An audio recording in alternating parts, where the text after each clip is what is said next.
Os mistérios da Lagoa dos Patos. Quem navega pela Lagoa dos Patos junto à Praia de Fora já observou a existência de um navio naufragado. Era da Marinha Brasileira e pegou fogo no dia 16 de dezembro de 1992. Recentemente a imagem desse navio foi divulgada nas redes sociais, criando curiosidade em muitas pessoas. Este é mais um dos casos do misterioso Mar de Dentro, como é conhecido este trecho da Lagoa dos Patos. Nossa redação pesquisou outros casos já divulgados pela imprensa do estado e da região.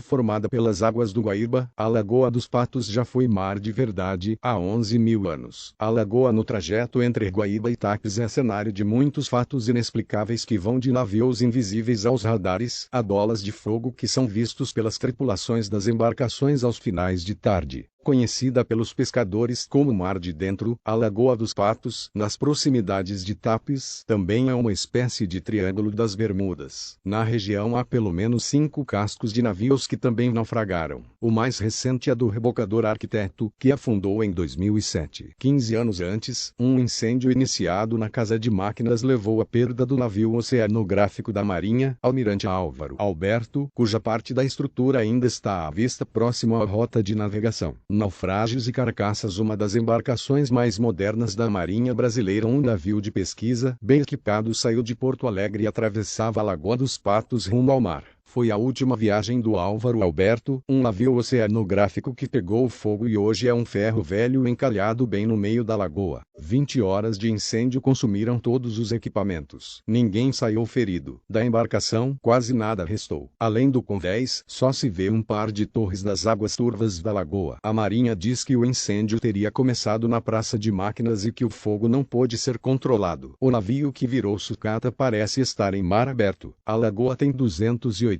quilômetros de comprimento e 60 quilômetros de largura. É 7 vezes maior do que a cidade de São Paulo. Na segunda metade da década de 1980, há ainda o registro do naufrágio das embarcações Jaci e Rio Negro, este resultado de um encalhe, segundo a Marinha, além de outra embarcação não identificada no Pontal de Santo Antônio. Aviões e OVNIs. Também houve acidente com um caça da Força Aérea que sumiu na lagoa. Ocorreu em 28 de julho de 1982. Durante um exercício rotineiro sobre a Lagoa dos Patos, no fim da manhã, o F-5 prefixo 4831, pilotado pelo tenente Edson Macedo, simplesmente desapareceu. Foram realizadas buscas durante 2 semanas numa área da lagoa 70 quilômetros a sudeste de Porto Alegre. Edson e o avião, porém, jamais foram encontrados. A hipótese mais provável para o acidente é que o piloto tenha sofrido algum tipo de desorientação espacial, pode ter descido em vez de subir e mergulhado de nariz da água. Houve também casos de OVNIs, objetos voadores não identificados. O empresário pelotense Haroldo Westendorf administrava uma empresa de beneficiamento de arroz, uma transportadora e uma fábrica de rações. Nas horas de folga costumava pilotar o seu próprio avião monomotor Tupi. Foi num desses momentos de lazer que o empresário viveu uma experiência intrigante.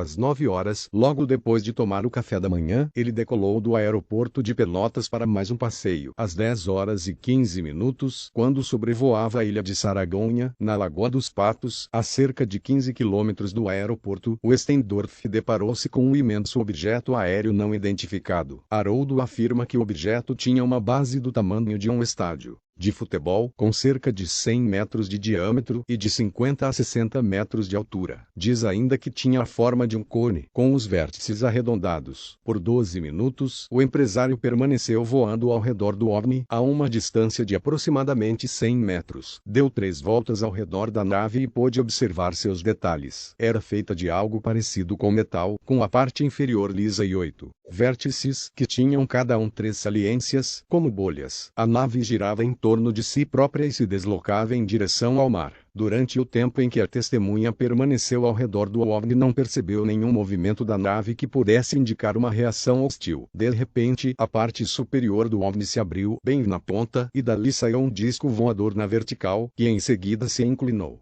45 graus e disparou para cima numa velocidade impressionante. Assustado, Haroldo se afastou da nave. Nesse momento, aquele objeto enorme subiu na vertical, numa velocidade fora do comum, sem fazer vento, sem ruído de explosão e sem nenhuma reação física. O fato, ocorrido na manhã de 5 de outubro, impressiona não só pela riqueza dos detalhes descritos por um piloto com mais de 20 anos de experiência, como pelo número e qualificação das testemunhas que asseguram ter avistado a mesma nave. Fantasmas e assombrações. Casos de fantasmas que se afogaram e surgem para assombrar pescadores e navegadores também é comum. No dia 3 de maio de 1959, o Diário Popular, de Pelotas, noticiada: menino morre afogado na Lagoa dos Patos após cair do barco do pai. Emanuel dos Santos Luz, 7 anos de idade, caiu no início da noite de ontem do barco do pai, o pescador Davi dos Santos Luz, e ao que tudo indica morreu afogado na Lagoa dos Patos. O corpo ainda não foi encontrado. Testemunhas afirmam que viram o menino pedir socorro por 3 vezes antes de desaparecer nas águas. Em estado de choque, sempre com as mãos na cabeça, o pai de Emanuel repetia essas palavras: foi o demo. Foi o demo. Anos mais tarde, numa noite fria de julho, uma senhora que morava no vilarejo, de nome Aida, acordou os vizinhos aos berros. Eu vi o menino. Eu vi o Emanuel. Ela dizia: da janela eu vi o menino. Ele acenou para mim de dentro da lagoa e deu risada. Depois desapareceu. Eu tinha fome, nenhuma bolacha que fosse dentro de casa. Foi milagre, milagre. Eu tinha fome, me virei depois de não ver o menino mais e encontrei pão. Olha aqui, toca, pega um pedaço, come. É pão de verdade. A mulher mostrava ao povo. Uns a tomaram por doida, outros por santa. Para agradecer ao menino, Dona Aida construiu um barquinho de madeira, depositou nele uma vela acesa e uma rapadura e lançou às águas da lagoa. O pequeno gesto se transformaria num ritual na vila de pescadores próxima ao Trapiche. Em cada dificuldade, os moradores recorriam ao menino com rezas, cantos, doces e luzes. Tudo, desde que não fosse absurdo ou egoísta, era atendido. Nossos pescadores de Tapes e região também contam uma série de fenômenos sobrenaturais e misteriosos que acontecem na lagoa. O mar de dentro já foi motivo de inúmeras reportagens e livros. O mistério e a magia da grande Lagoa dos Patos permanecem insondáveis.